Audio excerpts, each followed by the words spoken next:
A Christmas poem from me to you. How the Grinch Saved Christmas by C. Anthony Robinson, with apologies to Dr. Seuss.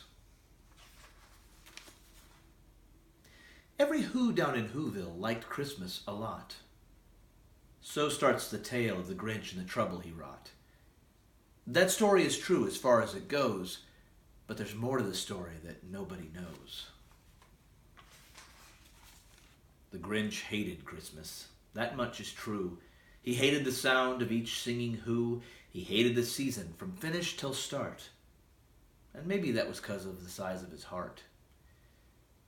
But all throughout Whoville, leading up to the day, was the bustle of people putting on a display.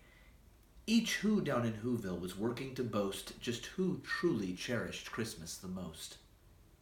When one Who would put up a tree with bright lights, his neighbor would trump him with glorious sights. Every Who's home took things to new heights, till one hardly could tell the days from the nights. While some were at home, topping and topping, the others were out, shopping and shopping. They had to have gifts to give that were best, so all of their neighbors would sure be impressed.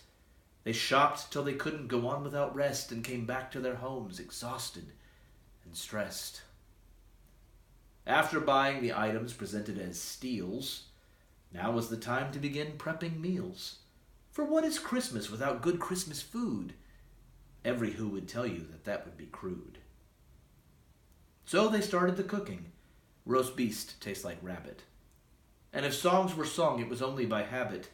They cooked and they rapped like Who's on a mission, and if you asked why, they'd say, tradition. If we don't do this, what would Christmas be? Just some other day of plain drudgery? And so they continued, each and every Who, running and running until they were through. They couldn't go on, though there was still much to do, knowing come morning it would all start anew.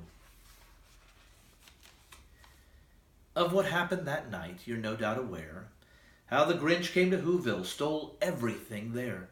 All the lights, all the toys, all the trappings and trimmings, till the sacks that he'd brought were filled to the brimmings.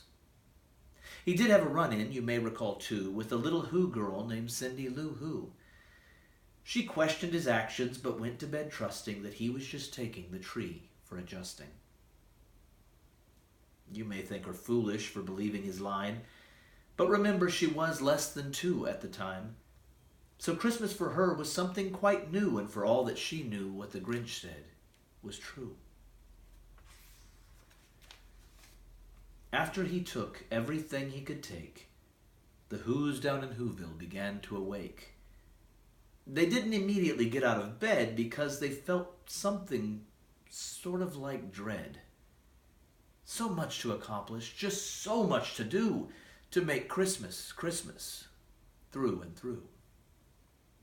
But the little Who children had already seen all of the nothing where Christmas had been. And as they came to their parents' bedside, they asked, "What happened to our Yuletide?" The parents leapt up to see what was amiss, and came out to discover the stark emptiness.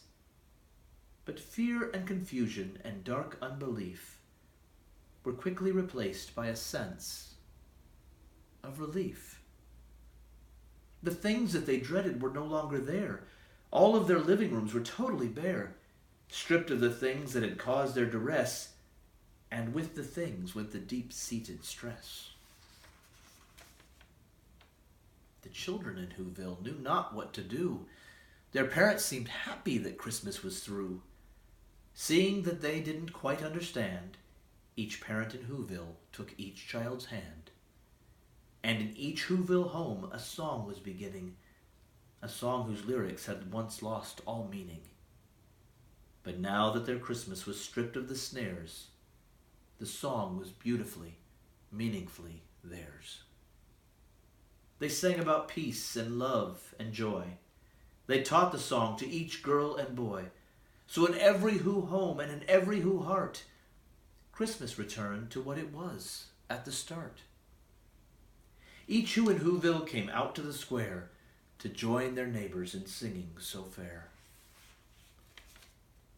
And that was the song the Grinch heard that day, as he stood on Mount Crumpet holding his sleigh that made his heart grow from that small lump of clay. 'Cause love, joy, and peace are infectious that way. Back down in Whoville, the Who's changed for good. They looked at each other as fellow Who's should. Rather than trying to outdo each other, they looked to help out as a sister or brother. There is no doubt what the Grinch did was wrong. But through his actions, the Who's found their song. And all of the Who's of Cindy Lou's age would remember forever this Christmas day and think that this is how Christmas should be. A time of love, joy, peace, and community. Merry Christmas.